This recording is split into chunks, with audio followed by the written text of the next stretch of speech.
Okay, shalom. First and foremost, I want to say Ka Halal Yahweh, Wa Yahweh Shai, Bahashim, Wakwa Kwadash, and double honor to the apostles and the elders of Great Millstone, and salutations to the elect, pushing his word in truth and sincerity across the four corners of the earth. Today, I just want to do a video on free will and why free will, why I say there's no such thing as free will, according to the scriptures. Well, according to the world, you have free will. That's why we're in a state of madness in this kingdom, because everybody thinks they can do whatever they want without any consequences, right? Even though Esau's put consequences in place, like, the laws that Esau's put in place, the laws he's put in place are not balanced themselves. So in turn, it just causes people to be more wicked, because that's confusion. And when things are confusing, it's because things are wicked, because something wicked is going on, right? You have no confusion in the truth, because the truth is straightforward. So I'm gonna read a couple verses here to prove my point through the scriptures. I'm gonna start off with Romans 8:20.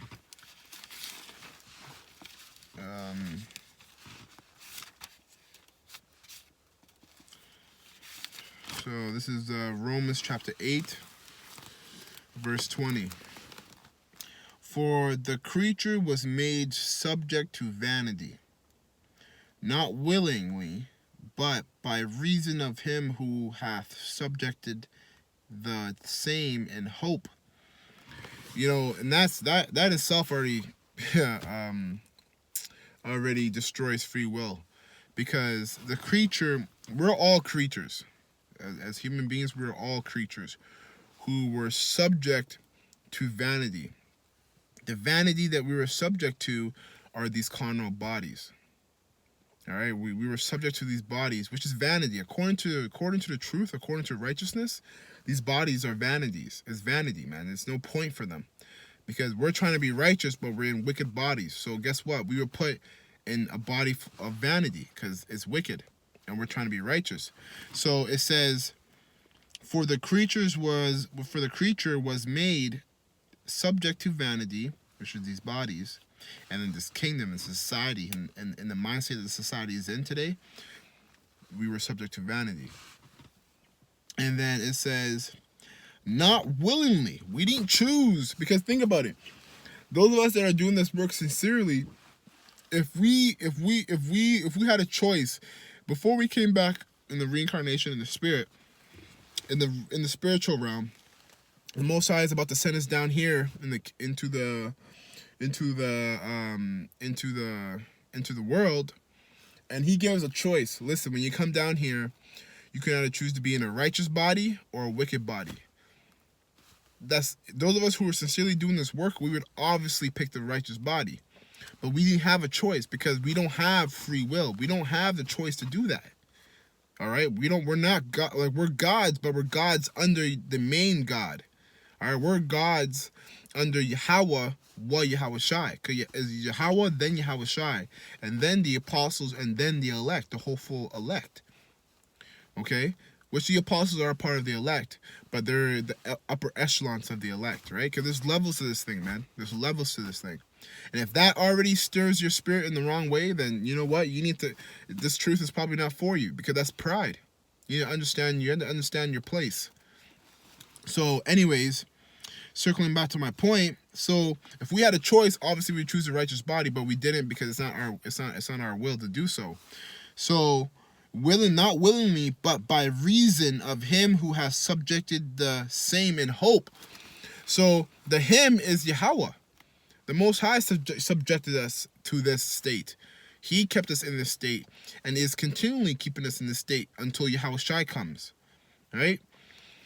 Now it says also, but by reason of him who has subjected the same in hope.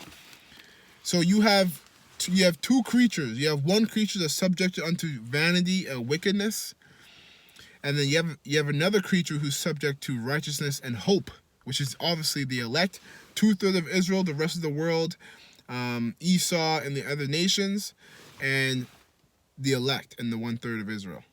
That's basically how it is. We were subject to hope and righteousness, while the other were subject to wickedness and vanity. But we didn't get to choose. The elect didn't get to choose to be of the elect. The Most High, through Yahushua, chose them to be of the elect. That's why faith is a gift, man. This is a gift. You don't just get this. All right? You don't just get the word. You can't just go to a store and pick up the truth and be like, yeah, can I get me an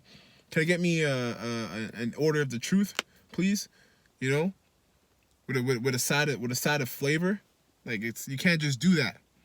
Well, you are born, and if you're lucky, honestly, if you're lucky, the Most High has mercy on you. He gives you this truth, and if he really has mercy on you, actually, you last until the very end, to be of the hopeful elect.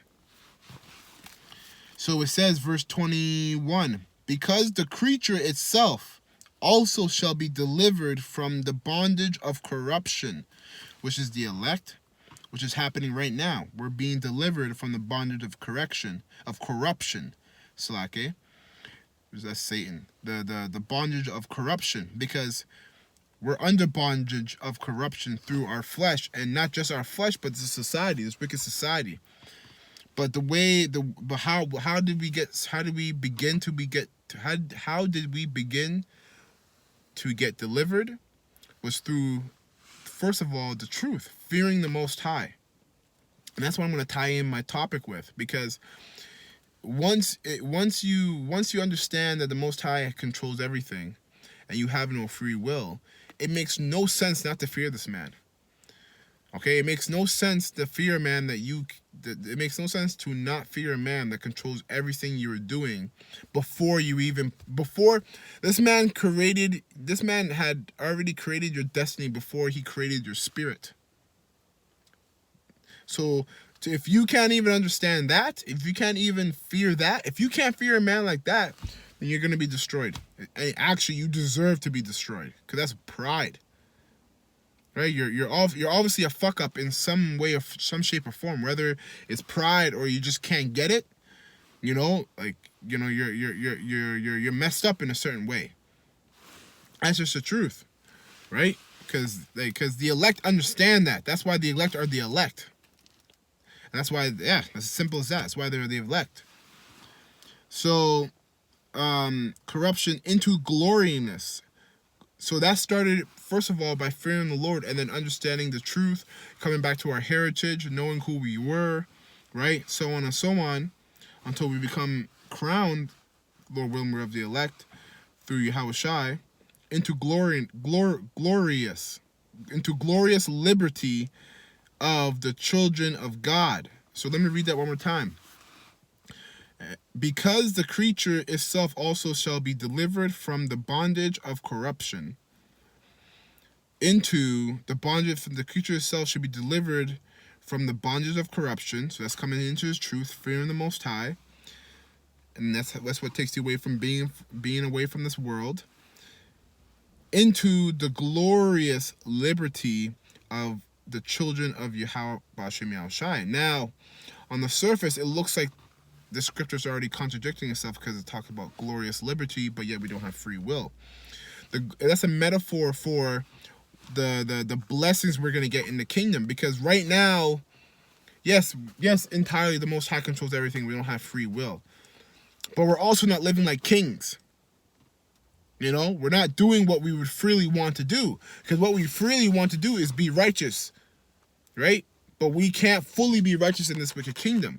So it's not until Yahushua comes and he establishes the new kingdom that we can live in glorious liberty. Glorious liberty to do the Most High's will, as far as being completely righteous and perfect. That's what it's talking about.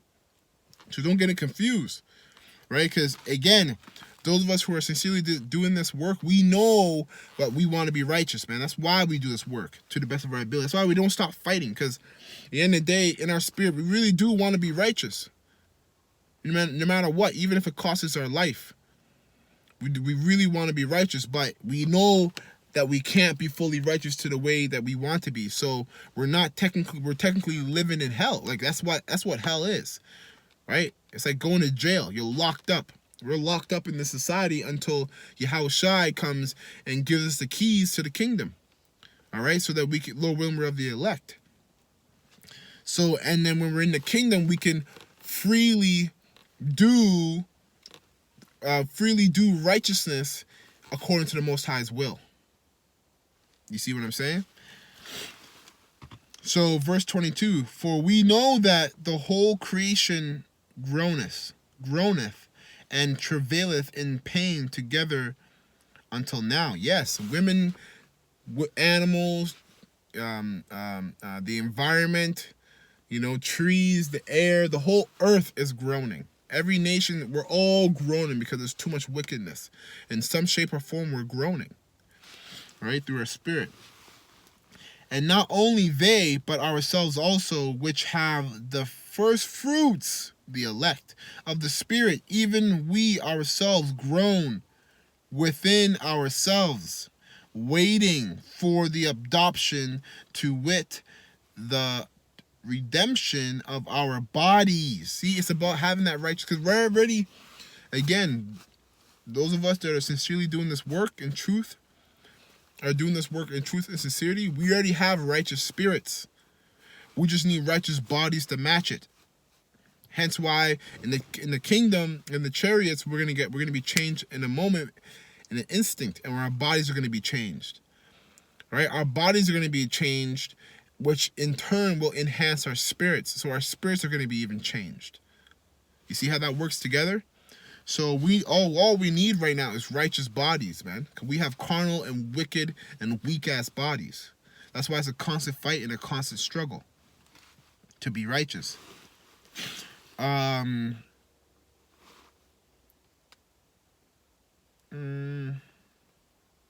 yeah, I'm gonna keep going. For we are saved by hope. Right? That's why we're also prisoners of hope. Because we don't know if we're of the elect. We just hope we are. We just feel that we are. We just have faith that we are. So we're saved by hope. But hope that is seen is not hope.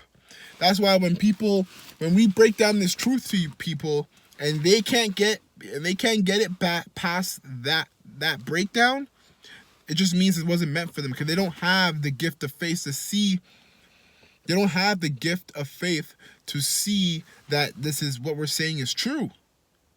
Whether it be that the mark of the beast is the chip, or that the so-called white man is the devil, or that so-called Negroes, Latinos, and North American Indians are the true children of the